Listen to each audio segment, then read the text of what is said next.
Hello everyone, रघुवर GK में आप सभी का स्वागत है। आज हम लोग बिहार बीएड एंट्रेंस एग्जाम 2023 से रिलेटेड जीके के टॉप 25 क्वेश्चंस का डिस्कशन करेंगे। साथ ही हम एक एक क्वेश्चन से रिलेटेड इंपॉर्टेंट फैक्ट्स को भी देखेंगे। तो आप वीडियो को लास्ट तक देखिए और वीडियो पसंद है तो चैनल को सब्सक्राइब जरूर करें ताकि आगे आने वाले क्लास का नोटिफिकेशन आपको मिलता रहे। तो चलिए आज का क्लास हम स्टार्ट करते हैं। हमारा फर्स्ट क्वेश्चन है, भारत एक है तो भारत क्या है? भारत आपका राज्यों का संघ है। भारत क्या है? भारत आपका राज्यों का संघ है। तो ऑप्शन बी हमारा सही आंसर होगा। भारत क्या है? भारत हमारा राज्यों को मिलकर एक संघ बना है। तो भारत आपका राज्यों का क्या है? एक संघ है। नेक्स्ट क्वेश्चन है, नए राज्य के गठन अथवा सीमा में परिवर्तन करने का अधिकार किसको है? नए राज्य का गठन करना या सीमा में परिवर्तन करने का अधिकार किसे होता है? तो यह अधिकार आपका संसद को होता है। तो ऑप्शन डी हमारा सही आंसर होगा। ध्यान रखेंगे, संसद के कितने सदन होते हैं? संसद के आपके दो सदन होते हैं। एक आपका होता है राज्यसभा और दूसरा क्या होता है? लोकसभा होता है। राज्यसभा को हम अस्थाई सदन कहते हैं और लोकसभा को आपका अस्थाई सदन कहते हैं। लोकसभा को आपका लोकप्रिय सदन भी कहा जाता है। नेक्स्ट क्वेश्चन को देखते हैं, आंध्र प्रदेश एक भाषाई राज्य के रूप में गठित किया गया। तो आंध्र प्रदेश को आपका भाषाई राज्य के रूप में कब गठित किया गया? तो यह आपका 1953 में किया गया। तो ऑप्शन बी हमारा सही आंसर होगा। 1953 में आपका आंध्र प्रदेश को भाषाई राज्य के रूप में गठित किया गया और आंध्र प्रदेश आपका भाषा के आधार पर गठित होने वाला देश का पहला राज्य है। तो आप इसे ध्यान रखेंगे, ये काफी इंपॉर्टेंट क्वेश्चन है कि भाषा के आधार पर गठित होने वाला पहला राज्य कौन सा था? तो यह आपका आंध्र प्रदेश है। नेक्स्ट क्वेश्चन है, भारत संघ में कितने राज्य हैं? तो भारत अर्थात हमारे देश में राज्यों की संख्या कितनी है? तो राज्यों की संख्या आपका 28 है। तो ऑप्शन ए हमारा सही आंसर होगा। वहीं हम बात करें केंद्र शासित प्रदेश, तो केंद्र शासित प्रदेश इनकी संख्या कितनी है? 8 है और राज्यों की संख्या कितनी है? 28 है। नेक्स्ट क्वेश्चन को देखते हैं। नेक्स्ट क्वेश्चन आपका है, नागानंद का रचनाकार कौन था? तो नागानंद इसकी रचना किसने की है? तो नागानंद की रचना आपका हर्षवर्धन ने की है। तो ऑप्शन बी हमारा सही आंसर होगा। नागानंद इसकी रचना हर्षवर्धन द्वारा की गई है। नेक्स्ट क्वेश्चन है, हर्षचरित किसके द्वारा लिखी गई है? तो हर्षचरित यह किसके द्वारा लिखी गई है? तो यह आपका वाणभट्ट द्वारा लिखी गई है। तो ऑप्शन बी हमारा सही आंसर होगा। हर्षचरित की रचना आपका वाणभट्ट ने की है। नेक्स्ट क्वेश्चन है, नगरों का क्रमिक पतन किस काल की एक महत्वपूर्ण विशेषता थी? नगरों का क्रमिक पतन यह किस काल की एक महत्वपूर्ण विशेषता थी? तो यह आपका गुप्त काल की एक प्रमुख विशेषता थी। तो ऑप्शन ए हमारा सही आंसर होगा। ध्यान रखेंगे, नगरों का क्रमिक पतन यह आपका गुप्त काल की महत्वपूर्ण विशेषता थी। नेक्स्ट क्वेश्चन है, निम्नलिखित में से कौन सा नाटक कालिदास ने नहीं लिखा है?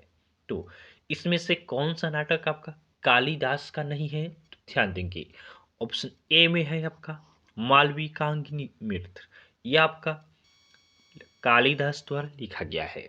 उसके बाद ऑप्शन बी में है अभिज्ञान शकुंतलम, यह भी आपका कालिदास का नाटक है। उसके बाद ऑप्शन सी में है विक्रमो वर्षियम, यह भी आपका कालिदास का नाटक है। ऑप्शन डी में है जानकी हरण, यह आपका कालिदास का नहीं है। तो ऑप्शन डी हमारा सही आंसर होगा।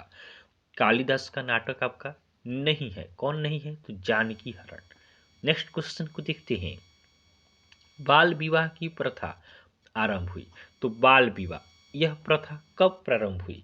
तो बाल विवाह यह प्रथा आपका गुप्त काल में प्रारंभ हुई। तो ऑप्शन सी हमारा सही आंसर होगा।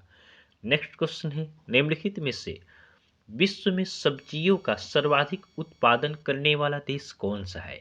निम्नलिखित में से विश्व में सब्जियों का सर्वाधिक उत्पादन करने वाला देश कौन सा है?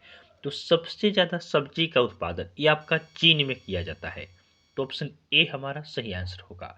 ध्यान रखेंगे, वहीं हम अपने देश भारत की बात करें तो भारत आपका सब्जी के उत्पादन में दूसरे स्थान पर है। नेक्स्ट क्वेश्चन को देखते हैं, राष्ट्रीय कृषि अनुसंधान प्रबंधन अकादमी कहाँ स्थित है? राष्ट्रीय कृषि अनुसंधान प्रबंधन अकादमी कहाँ स्थित है? तो यह आपका हैदराबाद में स्थित है, तो ऑप्शन बी हमारा सही आंसर होगा। राष्ट्रीय कृषि अनुसंधान प्रबंधन, यह आपका हैदराबाद में स्थित है। नेक्स्ट क्वेश्चन है ऑपरेशन फ्लड कार्यक्रम किस पर केंद्रित है? तो ऑपरेशन फ्लड इसका संबंध आपका दूध के उत्पादन से है, तो ऑप्शन सी हमारा सही आंसर होगा। ऑपरेशन फ्लड का संबंध आपका दुग्ध उत्पादन से है। नेक्स्ट क्वेश्चन है हरित क्रांति का संबंध मुख्यतः किस फसल से है? तो हरित क्रांति इसका संबंध आपका मुख्य रूप से गेहूं की फसल से है, तो ऑप्शन बी हमारा सही आंसर होगा। नेक्स्ट क्वेश्चन है विश्व में दुग्ध उत्पादन के क्षेत्र में भारत का स्थान है। तो विश्व में दूध के उत्पादन में भारत आपका प्रथम स्थान पे है, तो ऑप्शन ए हमारा सही आंसर होगा। पूरे दुनिया में दूध के उत्पादन में भारत का स्थान आपका पहला है। नेक्स्ट क्वेश्चन है विश्व का सबसे ऊंचा जलप्रपात है। तो विश्व का सबसे ऊंचा जलप्रपात ये कौन सा है? तो ये आपका एंजिल है, तो ऑप्शन सी हमारा सही आंसर होगा। विश्व का सबसे ऊंचा जलप्रपात एंजिल है। नेक्स्ट क्वेश्चन है पृथ्वी पर सबसे गहरा स्थल है। तो पृथ्वी पर सबसे गहरा स्थल कौन सा है? तो ये आपका मृत सागर है, ऑप्शन सी हमारा सही आंसर होगा। मृत सागर पृथ्वी पर सबसे गहरा स्थल है। नेक्स्ट क्वेश्चन को देखते हैं विक्टोरिया जलप्रपात किस नदी से संबंधित है? विक्टोरिया जलप्रपात ये किस नदी से संबंधित है? तो ये आपका जेम्बेसी नदी से संबंधित है। विक्टोरिया जलप्रपात ये आपका जेम्बेसी नदी से संबंधित है। नेक्स्ट क्वेश्चन है निम्नलिखित में से कौन सी झील हनीमून लेक कहलाती है? तो हनीमून लेक किसे कहा जाता है? तो हनीमून लेक आपका टिटिकाका को कहा जाता है, तो ऑप्शन डी हमारा सही आंसर होगा। टिटिकाका ये आपका हनीमून लेक के नाम से जाना जाता है। नेक्स्ट क्वेश्चन है गुर्दे का कार्यात्मक यूनिट है। तो गुर्दे का कार्यात्मक यूनिट क्या होता है? तो गुर्दा इसका कार्यात्मक यूनिट आपका नेफ्रॉन होता है, तो ऑप्शन सी हमारा सही आंसर होगा। नेक्स्ट क्वेश्चन है भोजन से प्राप्त ऊर्जा को कैसे मापा जाता है? भोजन से जो हमें ऊर्जा प्राप्त होती है इसे किस रूप में मापा जाता है? तो इसे आपका कैलोरी में मापा जाता है, तो ऑप्शन ए हमारा सही आंसर होगा। नेक्स्ट क्वेश्चन है एक गिलास पानी पीने से कितनी कैलोरी मिलती है? एक गिलास पानी पीने से कितनी कैलोरी मिलती है? तो एक गिलास पानी अगर हम पीते हैं तो इससे आपका 0 कैलोरी मिलता है, 0 कैलोरी मिलता है। नेक्स्ट क्वेश्चन है घेघा किसकी कमी से होता है? तो घेघा रोग यह किसकी कमी से होता है? तो घेघा रोग आपका आयोडीन की कमी से होता है, तो ऑप्शन ए हमारा सही आंसर होगा। नेक्स्ट क्वेश्चन को देखते हैं बिहार में जिलों की संख्या कितनी है? बिहार में जिलों की संख्या कितनी है? तो बिहार में आपका जिलों की संख्या 38 है, तो ऑप्शन डी हमारा सही आंसर होगा। नेक्स्ट क्वेश्चन है बिहार दिवस कब मनाया जाता है? तो बिहार दिवस ये आपका 22 मार्च को मनाया जाता है, तो ऑप्शन बी हमारा सही आंसर होगा। बिहार दिवस 22 मार्च को मनाया जाता है।